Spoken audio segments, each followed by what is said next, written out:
বাঙালির বৃষ্টি আর খিচুড়ির এক ওতপ্রোত সম্পর্ক। আজকের ভিডিওতে সেই খিচুড়ি বানানোর একটি পদ্ধতির সঙ্গে জেনে নেওয়া যাক বাংলা তথা ভারতে এই খাবার প্রচলনের কিছু না জানা তথ্যের ব্যাপারে। জানো, এই খিচুড়ি শব্দটা এসেছে সংস্কৃত খিচ্চা শব্দ থেকে, যার অর্থ চালের সঙ্গে বাদাম বা ডাল জাতীয় কিছু মিশিয়ে তৈরি একটি খাবার। চাল ডাল মিশিয়ে তৈরি হয়ে গেলেও কিন্তু দক্ষিণ এশিয়ায় প্রচলিত এই খাবারটি বিভিন্ন প্রদেশে বিভিন্ন পদ্ধতিতে বানানো হয়ে থাকে, আর তার রয়েছে বিভিন্ন রকমের নাম, যেমন বাংলার খিচুড়ি, হিন্দিতে খিচড়ি, আসামের খিচিড়ি, উড়িষ্যার খেচুড়ি। যে নামে দেওয়া হোক না কেন, বিষয়টা কিন্তু সেই আমাদের প্রিয় খিচুড়ি, শুধু মশলার তফাতের কারণে স্বাদের পার্থক্য হয়ে যায়। বাঙালিদের মধ্যেই খিচুড়ি বানানোর কত রকমের পদ্ধতি রয়েছে, যেমন নিরামিষ খিচুড়ি, আমিষ খিচুড়ি, ভোগের খিচুড়ি, আরও কত রকম। আবার কি দিয়ে খাওয়া হচ্ছে, বেগুন ভাজা, পাঁপড় ভাজা, নাকি চিংড়ি বা ইলিশ, তার উপরেও কিন্তু খিচুড়ির স্বাদের পার্থক্য আলাদা আলাদা হয়ে যায়। ইতিহাসের পাতা খুঁজে দেখলেও এই খিচুড়ির নাম পাওয়া যাবে বহু জায়গায়। শুধু ইতিহাসই নয়, সাহিত্যেও খিচুড়ি তার জায়গা করে নিয়েছে বহুবার। আমাদের বাংলা সাহিত্যের মনসামঙ্গল কাব্যেও খিচুড়ির উল্লেখ পাওয়া যায়, যেখানে শিব পার্বতীকে বলছে ডাবের জল দিয়ে খিচুড়ি বানাতে। খ্রিস্টপূর্ব 3য় শতাব্দীতে গ্রিক রাজা সেলুকাস ভারতে এসেছিলেন।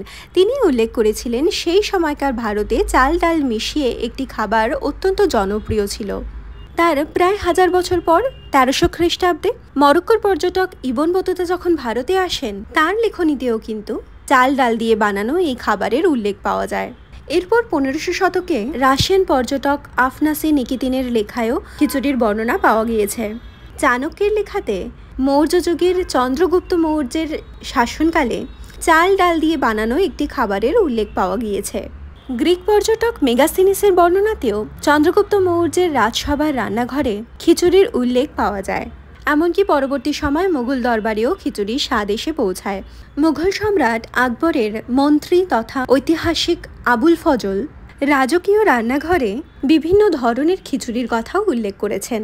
আইনি আকবরীতেও কিন্তু বিভিন্ন রকমের খিচুড়ির রেসিপি পাওয়া যায়। সেখানে আকবর আর বীরবলের একসঙ্গে খিচুড়ি রান্নার গল্পও রয়েছে। জাহাঙ্গীরের আবার প্রিয় খিচুড়ি ছিল পিস্তা কিশমিশ দিয়ে বানানো খিচুড়ি। জাহাঙ্গীর যে পদের নাম দিয়েছিলেন লাজিজোঁ। এরপর 19 শতকে ভিক্টোরিয়ান যুগে ভারতে ব্রিটিশ শাসন চলছে তখন। সেই সময় দেশ ফেরত ইস্ট ইন্ডিয়া কোম্পানির কর্মচারীদের হাত ধরে ইংল্যান্ডের রাজসভায় গিয়ে পৌঁছায় এই খিচুড়ি, যা জায়গা করে নিয়েছিল সেই সময়কার ইংলিশ ব্রেকফাস্টের তালিকাতেও। 19 শতকের মধ্যভাগে নিম্নবিত্ত মিশরীয়দের মধ্যে কুশারি নামের একটি খাবারের প্রচলন ঘটেছিল, যা খিচুড়িরই ভিন্ন রূপ বলা যেতে পারে। তাহলে আমাদের খিচুড়ি খাওয়ার ইতিহাসটা কত পুরানো। 2015 সালে মহারাষ্ট্রে প্রত্নতাত্ত্বিক একটি খনন কার্যে পাথরের গায়ে ডাল চাল দিয়ে তৈরি একটি খাবারের সন্ধান পাওয়া যায়, যার বয়স নির্ধারণ করে দেখা গিয়েছে সেটি প্রায় 2000 বছরের পুরানো। তাহলে বাঙালিদের মধ্যেও কি 2000 বছর আগে থেকে খিচুড়ি খাওয়ার প্রচলন ছিল? না, ইতিহাস ঘাটলে দেখা যাবে বাঙালিদের মধ্যে ডাল খাওয়ার প্রচলন অনেক পরে শুরু হয়েছে। তাই বাঙালির খিচুড়ি খাওয়ার ইতিহাস বলতে গেলে বলা যেতে পারে প্রায় 1000 বছর আগে বাঙালির খাদ্যাভ্যাসে খিচুড়ি তার জায়গা করে নিয়েছিল। আজকে আমার মেনুতে আছে খিচুড়ি আর ইলিশ মাছ ভাজা। ইলিশ মাছ ভাজার যে তেল, তার মধ্যেই আমি খিচুড়ির পুরো প্রসেসটা করেছি, যা খিচুড়ির স্বাদ আরও কয়েক গুণ বাড়িয়ে দেবে। তোমরা দেখতে পেলে আমি চাল ডাল আলু ফ্রাই করে সেদ্ধ হতে বসিয়ে দিয়েছি। সেই সময়টাতে আমি একটা ফ্রুট জুস বানিয়ে নিয়েছিলাম তরমুজ দিয়ে, যেটা আমি ইউজুয়ালি আমার ব্রেকফাস্টের পরে খেতে পছন্দ করি। এবার আমি খিচুড়ির মশলাটা বানিয়ে নেব। তার জন্য আমি যে তেলের মধ্যে ইলিশ মাছটা ভেজেছিলাম, সেই তেলের মধ্যেই দারচিনি আর এলাচ দিয়ে দিলাম। চাল ডালটা আমি ঘি দিয়ে ফ্রাই করেছি, আর আলুটা ইলিশ মাছের তেলের মধ্যেই ফ্রাই করে নিয়েছি। চাল ডাল বা আলু ততক্ষণই ভাজতে হবে যতক্ষণ না একটা গোল্ডেন কালার আসছে। তারপর নামিয়ে জল দিয়ে 90% মতো সেদ্ধ করে নিতে হবে। তেলের মধ্যে দারচিনি এলাচ দেওয়ার পর পেঁয়াজ দিয়ে ততক্ষণ ফ্রাই করতে হবে যতক্ষণ না একটা হালকা গোল্ডেন ব্রাউন কালার আসে। তারপর আমি দিয়ে দিচ্ছি টমেটোটাও না গলে যাওয়া পর্যন্ত ফ্রাই করতে থাকতে হবে। রান্নার সময় টমেটোর উপরে নুন দিয়ে দিলে কিন্তু টমেটো তাড়াতাড়ি গলে যায়। এই টিপসটা কিন্তু তোমরাও ট্রাই করে দেখো, আর আমাকে কমেন্টে লিখে জানিও তোমরা আগে থেকে এই টিপস জানতে নাকি, আর এরকম অন্য কোনো টিপস তোমাদের জানা থাকলে আমাকে লিখে জানিও। আচ্ছা, এই তো বোঝা গেল বাঙালি 1000 বছর আগে প্রায় খিচুড়ি খেতে শুরু করেছে, কিন্তু বৃষ্টির সাথে বাঙালির খিচুড়ির যে অবিচ্ছেদ্য সম্পর্ক তা ঠিক কবে থেকে শুরু হলো, আর কেনই বা শুরু হলো ভেবে দেখেছো তোমরা কখনো? আসছি সেই গল্পে, কিন্তু তার আগে জানিয়ে দিই, পেঁয়াজ আর টমেটোটা ভাজা ভাজা হয়ে গেলে তারপরে আমি আগে থেকে করে রাখা আদা রসুন আর পেঁয়াজের একটা পেস্ট ওই ফ্রাইয়ের মধ্যে দিয়ে দিলাম, দিয়ে তারপর আরও বেশ কিছুক্ষণ এইভাবে ফ্রাই করে নিতে হবে।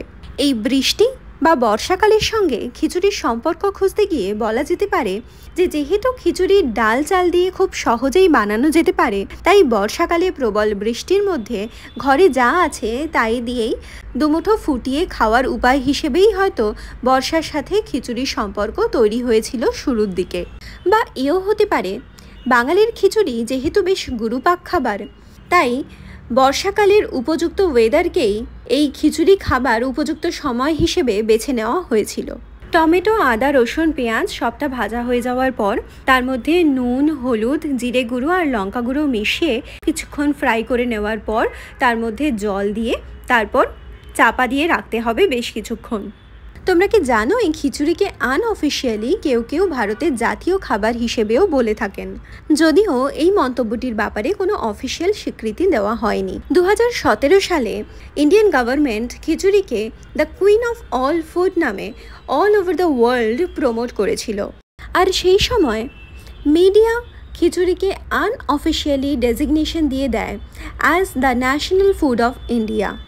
তখন সেই সময়কার ফুড প্রসেসিং মিনিস্টার এই বিষয়টাকে ক্ল্যারিফাই করে জানান that government has decided khichdi as a healthy and nutritious food, not the national food of India. তেলের মধ্যে আদা রসুন পেঁয়াজ টমেটো আর সমস্ত মশলা ভালো করে কষা হয়ে গেলে তার মধ্যে আগে থেকে সেদ্ধ করে রাখা চাল ডাল আলুর মিশ্রণটি মিশিয়ে দিতে হবে। তারপর আরও কিছুক্ষণ ফুটিয়ে নিতে হবে যতক্ষণ না একটা সুন্দর ঘন ভাব তৈরি হচ্ছে। ব্যাস, তারপর ওপর থেকে ঘি গরম মশলা ছড়িয়ে দিলেই রেডি গরম গরম খিচুড়ি।